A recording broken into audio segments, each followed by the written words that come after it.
Paris, au pied du Sacré-Cœur, le rendez-vous des touristes pour admirer l'une des plus belles vues de la capitale. Ce panorama, l'ancien otage Serge Lazarevic vient le contempler régulièrement depuis son retour en France. J'essaie toujours de sortir un petit peu pour ne pas vivre justement dans l'horreur du présent, des choses qui reviennent tout le temps. Ces images qui lui reviennent, ce sont celles de sa captivité. En 2011, Serge Lazarevic, contremaître de 48 ans, et son collègue Philippe Verdon partent en mission dans le nord du Mali, à Ombouri. Le 24 novembre, ils sont enlevés dans cet hôtel par des membres d'AQMI, Al-Qaïda au Maghreb islamique. 1 an et demi après, le corps de Philippe Verdon est retrouvé. Serge Lazarevic, lui, reste seul aux mains de ses ravisseurs. Il est ici méconnaissable. Pour la première fois aujourd'hui, il se revoit dans l'une des vidéos tournées par l'organisation terroriste. Le mardi 13 mai 2014, pour adresser ce message au président de la République française, M. François Hollande, de tout faire pour négocier... J'ai même du mal à parler, j'ai même du mal à prononcer François Hollande. Je vous demande de tout faire pour ma libération. À cette époque-là, c'était peut-être les premiers mots que je prononçais depuis, je ne sais pas, 1 an et demi ou 2. Parce que j'étais toujours tout seul. Toujours tout seul, baladé d'un endroit à un autre tous les 15 jours. Et c'était peut-être les premières paroles que j'ai prononcées. C'est pour ça que j'avais du mal à parler, puisque j'avais même plus d'élocution, j'avais même plus de voix. Pendant 3 ans, ces geôliers vont aussi lui faire subir des sévices. J'étais torturé, battu tous les jours, enfin bon, des coups de crosse sur la tête, tout ce que j'ai là. En revenant, j'ai été opéré, j'avais des kystes, et ils me battaient avec des bouts de cordes, des bouts de fil de fer, enfin bon. Après 3 ans de calvaire, 1111 jours exactement, et alors qu'il n'avait plus d'espoir, Serge Lazarevic est enfin libéré. Le 10 décembre 2014, il pose le pied sur le sol français. En compagnie de sa fille, il est accueilli par François Hollande. Être otage, c'est un peu compliqué, c'est pas très simple. Mais la vie est belle de retrouver la liberté. La vie est belle. C'était troublant un peu tout ça, parce qu'il y avait beaucoup de monde. Et c'est là que je me suis dit, quand je repense à tout ça, là j'ai eu 10 jours où j'étais bien. C'est une espèce d'euphorie, d'adrénaline du corps. Et après, mon corps a commencé à s'écraser.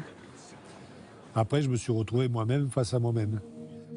Depuis son retour, l'ancien otage souffre de syndrome post-traumatique. Insomniaque et dépressif, il est suivi par de nombreux médecins, mais son état l'empêche toujours de travailler. Isolé, il a coupé les ponts avec sa fille pour, dit-il, la préserver.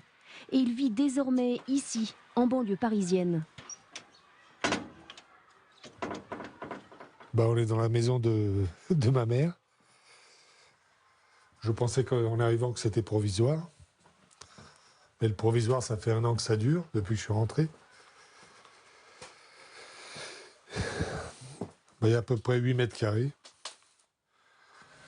Comment vous sentez ici? Je me sens otage de la République française.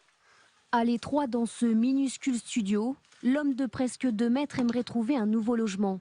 Mais disparu pendant 3 ans des administrations, il se heurte désormais à un mur, à chacune de ses démarches.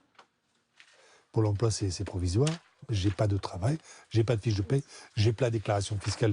On me demande partout, je vais dans les agences immobilières, les 3 dernières fiches d'imposition. Je ne les ai pas, puisque malheureusement, j'ai pas pu faire la déclaration à Al-Qaïda. Serge Lazarevic est donc dans une impasse. Alors nous sommes allés voir le ministère des Affaires étrangères qui s'occupe du retour des otages pour savoir s'il existe des solutions. Le ministère des Affaires étrangères n'est pas compétent pour l'ensemble des services sociaux nécessaires pour nos compatriotes. Le relais va être pris par toute une série d'autres services de l'État. Je pense aux préfectures, je pense aux services médicaux, je pense aux services liés à Pôle emploi ou à la réinsertion professionnelle. Et après, nous sommes toujours disponibles. En l'espèce, pour le cas de Serge Lazarevic, pour prendre un exemple, il a été reçu à 3 reprises au ministère des Affaires étrangères. Et à chaque fois qu'il souhaite nous contacter ou qu'il souhaite nous voir, nous sommes disponibles. Mais c'est bien insuffisant pour l'ancien otage. Alors en attendant, il tente de se reconstruire de son côté et s'est lancé dans l'écriture d'un livre avec Renaud, son ami.